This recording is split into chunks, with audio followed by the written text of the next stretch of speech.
സ്വാഗതം. അപ്പൊ നമ്മൾ ഇന്ന് ചെയ്യാൻ പോകുന്നത് ഒരു ചെമ്മീൻ്റെ ഐറ്റമാണ് ഗൈസ്. ചെമ്മീൻ അച്ചാർ. ചെമ്മീൻ അച്ചാർ ഇടാൻ പോകണം. ഇപ്പൊ ചെമ്മീൻ്റെ നല്ല സീസണാണ്. ചെമ്മീൻ എല്ലാവർക്കും നന്നായിട്ട് കിട്ടുന്നുണ്ട്. അപ്പൊ നമുക്ക് ആ ചെമ്മീൻ ഒരു അച്ചാറാക്കി വെച്ചെന്നാലും നമുക്ക് പിന്നീട് യൂസ് ചെയ്യാം. അപ്പൊ ഈ വീഡിയോ ഇഷ്ടപ്പെട്ടാൽ ലൈക്ക് ചെയ്യുക, ഷെയർ ചെയ്യുക, സബ്സ്ക്രൈബും കൂടെ ചെയ്യുക, ആ ബെൽ ഐക്കൺ കൂടെ അമർത്തുക. അപ്പൊ നമുക്ക് നേരെ വീഡിയോയിലോട്ട് പോവാം. ചെമ്മീൻ അച്ചാറിടാൻ വേണ്ടിയിട്ട് ചെമ്മീൻ നമ്മൾ നല്ല വൃത്തിയായിട്ട് കഴുകി എടുത്തിട്ടുണ്ട്. പിന്നെ അതിന് വേണ്ടത് ഇഞ്ചി, ഒരു വലിയ കഷ്ണം ഇഞ്ചി ചോപ്പ് ചെയ്തെടുത്തിട്ടുണ്ട്. അതുപോലെ തന്നെ ഒരു 2 ഉണ്ടയോളം വെളുത്തുള്ളി ജസ്റ്റ് ഒന്ന് ചതച്ചെടുത്തിട്ടുണ്ട്. ഒരു 10 പച്ചമുളക് ഇതുപോലെ വട്ടത്തിൽ അരിഞ്ഞെടുത്തിട്ടുണ്ട്. പിന്നെ ആവശ്യത്തിന് മഞ്ഞപ്പൊടിയും മുളക് പൊടി, പിന്നെ നമ്മൾ കുറച്ച് കറിവേപ്പില, വിനാഗിരി, ഇത്രയും സാധനങ്ങളാണ് നമുക്ക് വേണ്ടത്. അപ്പൊ നമുക്ക് ആദ്യം ഈ ചെമ്മീൻ ഒന്ന് ഫ്രൈ ചെയ്തെടുക്കണം.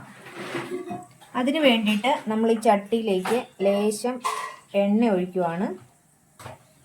എണ്ണ ഒഴിച്ചതിന് ശേഷം ഇതിലേക്ക് നമ്മൾ ഒരു 5 ഒരു ചെറിയ സ്പൂൺ ആയതുകൊണ്ടാണ് ഒരു 5 സ്പൂണോളം നമ്മൾ മുളക് പൊടി ഇടുവാണ്. അതുപോലെ തന്നെ 1 സ്പൂണോളം മഞ്ഞൾപ്പൊടി,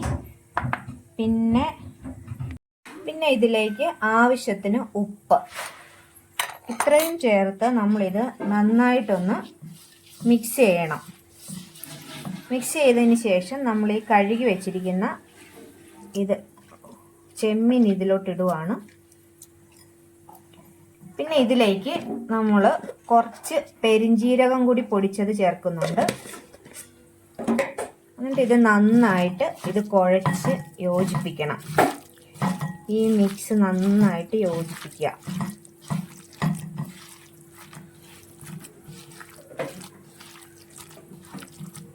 വേണമെങ്കിൽ ഇതിനകത്തോട്ട് കുറച്ച് വിനാഗിരി നമുക്ക് ചേർക്കാം. നാരങ്ങാനീര് ചേർക്കരുത്, ചെമ്മീനും നാരങ്ങയും കൂടി ചേരത്തില്ല. അതുകൊണ്ട് നാരങ്ങാനീര് ചേർക്കരുത് ചെമ്മീൻ വെക്കുമ്പോൾ. നമുക്ക് ഇനി ഇത് കുറച്ച് നേരം ഒന്ന് വെച്ചതിന് ശേഷം ഒന്ന് ഫ്രൈ ചെയ്തെടുക്കാം.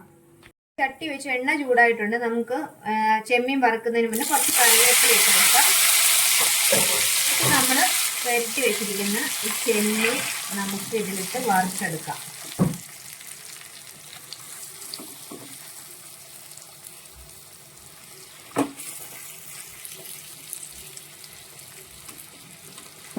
നന്നായിട്ട് തീ കൂട്ടി വെച്ച് നമുക്ക് ഇച്ചിരി ഓയിലും കൂടി ഒഴിച്ചു കൊടുക്കാം. എന്നിട്ട് നമുക്ക് വറുത്തെടുക്കാം. ഏലക്കയും ജീരകവും കൂടിയുള്ള പൊടി നമ്മൾ ലാസ്റ്റ് അപ്പം ഉണ്ടാക്കുന്നതിന് തൊട്ട് മുന്നേ ചേർക്കത്തുള്ളൂ കേട്ടോ. അപ്പോൾ നമുക്കത് പൊടിച്ച് വെച്ചിട്ട് നമ്മൾ ഉണ്ടാക്കാൻ നേരം അത് മാവുമായിട്ട് യോജിപ്പിച്ചിട്ടാണ് ഉണ്ടാക്കുന്നത്. എണ്ണ ചൂടായിട്ടുണ്ട്. നമുക്ക് കടുക് ഇട്ട് കൊടുക്കാം.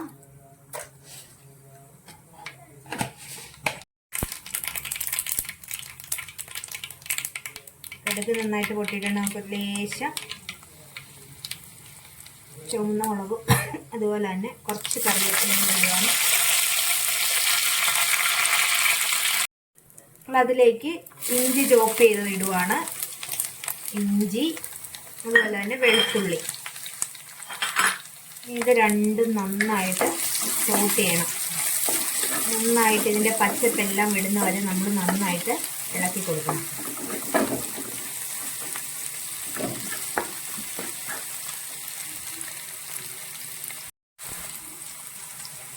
നമുക്കിതിലേക്ക് നമ്മൾ വട്ടത്തിൽ അരിഞ്ഞു വെച്ചിരിക്കുന്ന പച്ചമുളകും കൂടി ചേർത്ത് കൊടുക്കാം.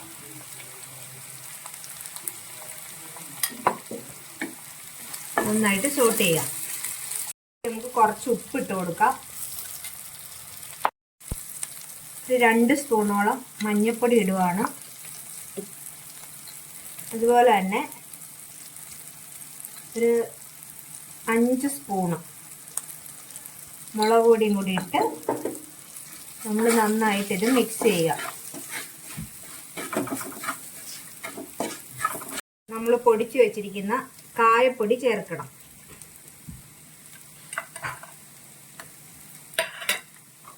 നന്നായിട്ട് യോജിപ്പിക്കുക. ഇനി ഇതിലേക്ക് നമ്മൾ ആവശ്യത്തിന് വിനാഗിരി ഒഴിക്കണം. വിനാഗിരി ഒഴിച്ച് നന്നായിട്ട് ഇത് തിളപ്പിക്കണം. തിളപ്പിച്ച ശേഷം മാത്രം നമുക്കിതിലേക്ക് ചെമ്മീൻ ഇട്ടാൽ മതി.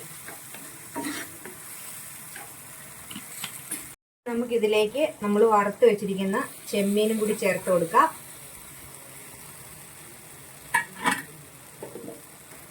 നന്നായിട്ടിത് മിക്സ് ചെയ്യുക. നമ്മുടെ ചെമ്മീനും നമ്മൾ ചേർത്ത മറ്റ് മിക്സുകളും എല്ലാം കൂടി നന്നായിട്ടൊന്ന് യോജിച്ച് വരണം.